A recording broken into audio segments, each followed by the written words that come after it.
Assalamualaikum. Waalaikumsalam. Ya, Mbak, silakan duduk, Mbak. Ya, terima kasih. Saya ambilkan minum dulu ya, Mbak. Ya.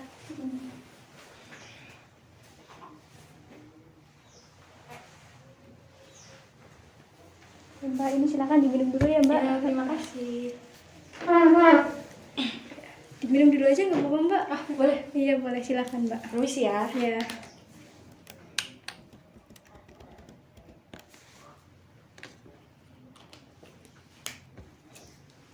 Udah, Mbak. Oke. Jadi sebelumnya perkenalan dulu ya, Mbak. Perkenalkan, nama saya Karisma Ramazara. Mbak boleh panggil saya Mbak atau Kakak atau siapa, terserah Mbak aja. Sekarang boleh perkenalan Mbak. Perkenalkan, nama saya Rizky. Oke, Mbak Rizky ya, Mbak. Iya. Mbak Rizky rumahnya di mana, Mbak? Kebetulan saya asli Purwokerto. Oh iya, Purwokertonya mana, Mbak? Purwokerto Barat. Oh, Purwokerto Barat. Iya. Di sebelah mana, Mbak? Di belakang Hermina. Oh, belakang Hermina. Saya juga di situ, Mbak. Oh iya, berarti kita tetanggaan. Oh iya, Mbak. Jangan tetanggaan nih, kita Iya. beda RT. Tapi kita nggak pernah ketemu loh. Iya, Mbak. Iya. Iya.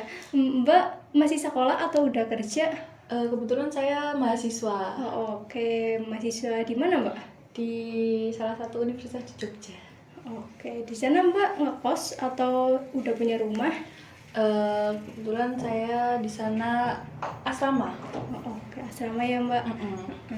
Jadi kita mulai aja ya, Mbak. Sebelumnya Mbak sudah pernah melakukan konseling belum ya, Mbak? Belum. Oke, jadi saya di sini menjelaskan ya, Mbak. Untuk konseling biasanya kita dalam 1 bulan ada 8 kali pertemuan, Mbak.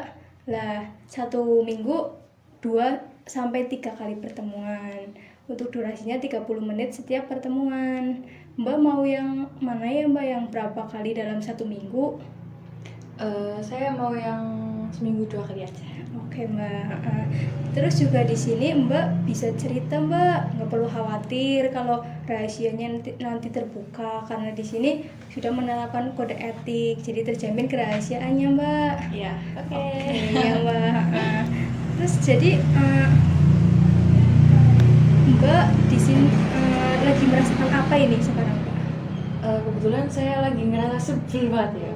Iya, sebel nih ya, Mbak. Sebel banget sama manusia. Iya, sebel kenapa tuh, Mbak? Kalau boleh tahu. Kan tadi kan saya bilang kalau saya itu mahasiswa. Iya. Jadi ada di kampus saya itu ada beberapa matkul yang memang dialihkan ke asisten dosen sebagai pengajarnya. Nah, ada salah satu dosen yang beliau itu mengaku mata kuliah psikologi komunikasi. Nah, saya tuh sebel karena apa ya? Menurut saya, sebenarnya bukan menurut saya doang, menurut teman-teman saya dan 2 angkatan sebelum kita itu juga merasakan hal yang sama. Dongkol sebel sama asisten dosen tersebut karena memang menurut kita beliau itu sifatnya haus validasi dan memang agak flexing ya orangnya. Jadi kayak setiap kita ketemu sama beliau itu kayak ya Allah, rasa sebel kita tuh ada gitu loh, kayak muncul gitu. Nah, waktu itu pernah beberapa pengalaman yang memang dirasa kurang enak gitu ya, dan sebenarnya itu kurang sopan sih kalau menurut saya, tapi itu emang hal yang bikin saya sebel sama beliau. Yang pertama itu waktu itu pernah kita satu kelas itu dikasih tugas yang memang tugas itu dikirim lewat chat pribadi ke beliau. Nah, di tugas itu kan memang kita disuruh untuk menjelaskan dan mencari contoh tentang salah satu materi di psikologi komunikasi. Nah, akhirnya saya sudah membaca makalah, sudah membaca jurnal segala macam, dan akhirnya saya merasa kalau saya tuh paham dari materi itu. Akhirnya saya sudah menemukan jawabannya dan saya langsung mengirimkan ke asdos tersebut. Tapi ternyata waktu dicek sama beliau, jawaban saya salah. Dirasa beliau itu jawaban saya kurang tepat, bukan salah, tapi kurang tepat. Nah, akhirnya itu menimbulkan perdebatan antara saya dengan asdos tersebut. Sampai akhirnya Dari situ saya merasa kalau nilai akhir saya tuh nggak bakal aman gitu loh, karena saya bener-bener ngeyel dan debat terus sama beliau sampai chatnya panjang segala macam, walaupun saya sudah menjelaskan secara rinci apa yang sudah saya pahami dan segala macam, tapi beliau tetap nggak menerima penjelasan saya. Jadi kayak ya udahlah, saya ngalah aja daripada nilai saya nggak aman. Itu permasalahan pertama saya. Nah, yang kedua itu ada waktu itu kebetulan ada tugas kelompok yang memang di kelompok itu saya mendapatkan kelompok 4. Nah, tapi kan karena di situ tugasnya disuruh presentasi dan membuat makalah, jadi kelompok kita itu kebagian materi nomor 2. Nah, kan kelompok saya kelompok 4, tapi materinya kelompok 2. Nah, di situ ada sebuah miskomunikasi antara saya, anak-anak kelompok, anak kelas, PJ, bahkan asal tersebut. Jadi kayak kita itu salah pemahaman gitu loh, dan adanya miskomunikasi. Hingga akhirnya kelompok saya itu mengerjakan materi yang keempat, bukan kedua. Yang harusnya kita itu ngerjain di materi yang kedua. Nah, akhirnya itu tuh kita baru tahu pas kita udah hampir menyelesaikan tugas-tugas tersebut. Jadi kayak H-2 itu kita udah bener-bener ngebut kan, karena kita harus, ya satu lagi, asal tersebut itu kayak pengennya tugas-tugas kita tuh dikerjain dengan hasil yang memuaskan gitu loh. Jadi kayak kita merasa agak tertekan dari hal tersebut. Nah, karena beliau mempunyai sifatnya kayak gitu, jadi kita kan harus benar-benar ngerjain tugasnya itu kayak effortnya 100% gitu loh. Takut karena takut nilai kita nggak bakal aman di tugas kelompok itu. Tapi ternyata kelompok kita salah materi, jadi kayak ya Allah sebel banget gitu kan. Terus habis itu kita juga ngerjainnya kan full effort gitu kan. Waktu itu pas H-1 saya ngerjain tugas itu kan dari pagi sampai malam. Nah, karena kebetulan saya tinggal di asrama, itu tuh ada peraturan di asrama tersebut kalau mahasiswi putri batas maksimal keluar itu jam 5 sore. Jadi kita nggak boleh melebihi batas tersebut. Tapi karena memang saya sudah full effort buat ngerjain itu, jadi saya pulang jam 10 malam, dan itu keadaan lagi hujan dari siang sampai malam kan. Nah, habis itu waktu udah selesai ngerjain, akhirnya saya kan takut ya kalau mau balik ke asrama. Dan akhirnya saya mengambil jalan buat telepon teman saya yang kebetulan itu teman saya itu ngekos di dekat univ saya. Jadi saya nelpon ke teman saya buat minta tolong nginep sehari lah di kos tersebut. Tapi ternyata saudara saya itu teman saya itu lagi kedatangan saudara. Jadi di kos tersebut tuh lagi ada saudaranya. Kan saya merasa nggak enak ya kalau mau nginep di situ. Walaupun sama teman saya itu dibolehin, maksudnya iya nggak apa-apa kesini aja, tapi saya tetap nggak enak kan. Nah, sampai akhirnya saya memberanikan diri buat pulang ke asrama. Nah, kebetulan di asrama itu tuh kan saya balik jam 10:30 sampai di asrama. Nah, di situ saya pikir udah aman kan situasinya, kan udah tengah malam gitu kan. Tapi ternyata ada beberapa mahasiswa putra yang memang dia lagi ada di lapangan parkir motor. Jadi saya kan nggak tahu ya, kayak saya kok tiba-tiba ada mereka gitu. Saya takut kan, maksudnya takut kena kasus gitu kan, karena udah pulang malam ketahuan lagi. Terus habis itu ketemunya sama anak putra lagi, kayak ya Allah takut ketahuan kena kasus gitu kan. Tapi ternyata alhamdulillahnya nggak kena kasus sih ya, walaupun saya pas ngelewatin mereka itu ada rasa takut gitu kan, kayak takut ada apa-apa kan. Tapi ternyata alhamdulillah aman. Dan saya waktu sampai ke asrama kan aman, tapi waktu sampai ke kamar tuh saya nangis karena saya udah ngerasa capek gitu kan, kayak seharian full saya di depan laptop ngerjain tugas segala macam, tapi ternyata materi kita salah. Dan asdos tersebut juga udah kayak ya udahlah kalian pakai materi itu aja walaupun nanti nilai kalian berkurang gitu kan.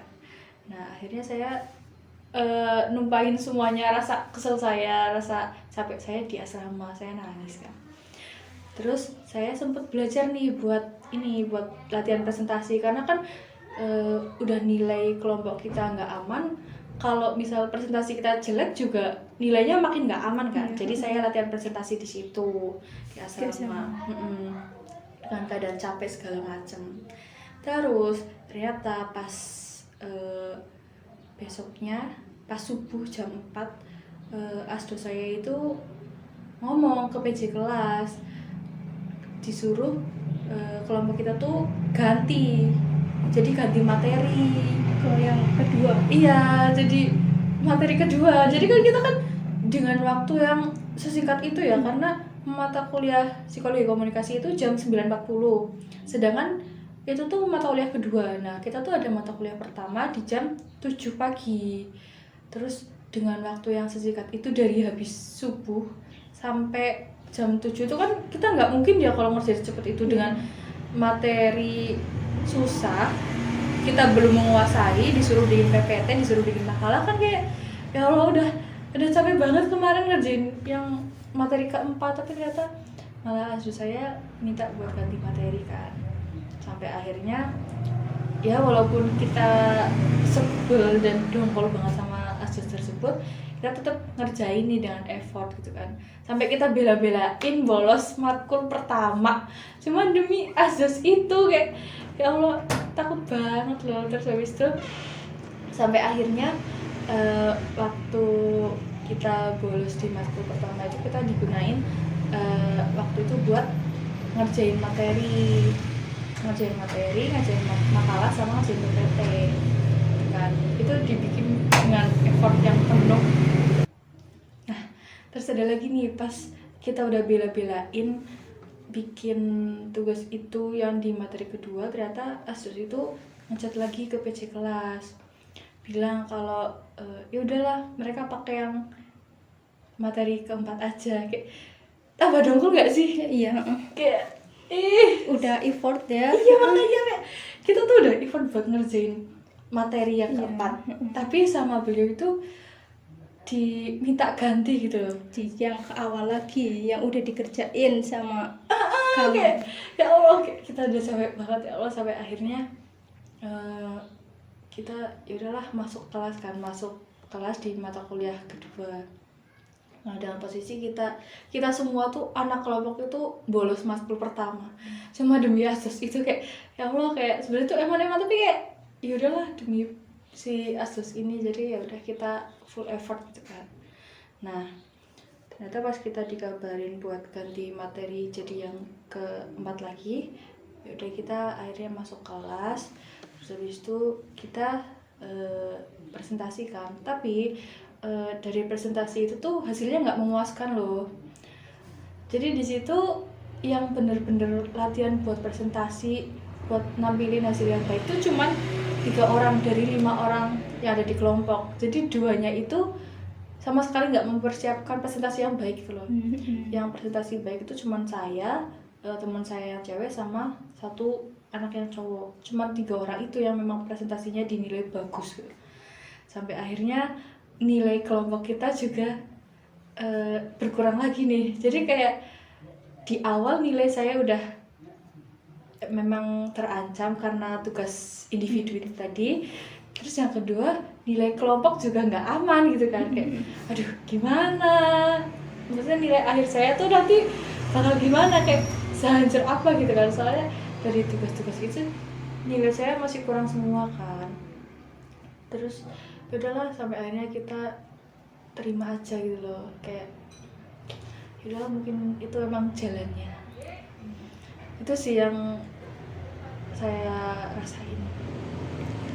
Jadi permasalahannya Mbak merasa sebel sama asisten dosen tersebut. Iya, karena sifatnya ya Mbak. Iya, lebih ke sifatnya sih. Terus bukan cuma Mbak juga ya yang sebel ya, banyak orang teman-teman juga juga sama. Iya. Oke Mbak. Terus Saya juga pernah merasakan ya Oh, Mbak. iya. Iya, saya juga pernah menjadi mahasiswa. Pasti sebel gak sih? Sebel banget. Kayak, ya Allah. Kalau yang dosen yang nemuin dosen yang kayak gitu ya Mbak. Iya, terus tapi saya juga sangat mengapresiasi Mbak loh Mbak. Karena di samping Mbak sebel sama dosennya, Mbak tetap semangat untuk menyelesaikan tugasnya Mbak. Sebenarnya itu saya melaksanakan kewajiban aja sebagai seorang mahasiswa. Nah, Kayak gitu ya, Mbak. ngerjain tugas, ya itulah kewajibannya. Iya. Terus gimana lagi ya Mbak? Kira-kira tadi saya bilang apakah ada saran? Saran ya. Oke Mbak, jadi saran saya Mbak tetap sabar aja Mbak. Ya karena Mbak juga lagi mencari ilmu. Terus dosen juga menginginkan mahasiswanya menjadi yang terbaik Mbak, menjadi orang yang sukses, Amin. yang berguna Mbak. Ya semoga begitu ya. Iya. Mbak boleh Mbak boleh merasa lelah gitulah ya Mbak dengan semuanya. Mbak boleh ngeluh tapi Mbak tetap harus menyelesaikannya. Semoga semua masalah yang Mbak hadapi mesti ada jalan keluarnya. Iya. Terus di sisi lain juga orang tua di rumah pasti sedang mengharapkan yang terbaik untuk Mbak ya Mbak. Betul, ada harapan. Iya. Oke Mbak. Gimana? Ya mungkin udah itu aja sih. Udah, Iya. sudah cukup. Sudah cukup. Sudah merasa agak lega saya. Nah, jadi kalau misalnya Mbak mau berkonsultasi lagi mungkin di pertemuan berikutnya Mbak bisa mengeluarkan unek-uneknya lagi Mbak. Siap. Iya Mbak, oke. Jadi kita akhiri saja sesi Iya. konseling ini. Oke. Terima kasih banyak Mbak Oke, atas Mbak. saran dan motivasinya Ya, kepada motivasinya. saya. Semoga saya juga bisa melaksanakan tugas saya sebagai mahasiswa yang baik. Semoga lulus ya Mbak cepat ya 35. Ya Allah. Amin. Terima kasih banyak ya Kak sudah Oke. mau meluangkan waktunya buat mendengarkan keluh kesah saya. Saya Saya boleh pamit pulang? Oh boleh Mbak, Iya. silahkan. Saya bawa ini. Oke, Ya, terima kasih banyak. Mbak. Permisi ya. Hati-hati di jalan. Iya.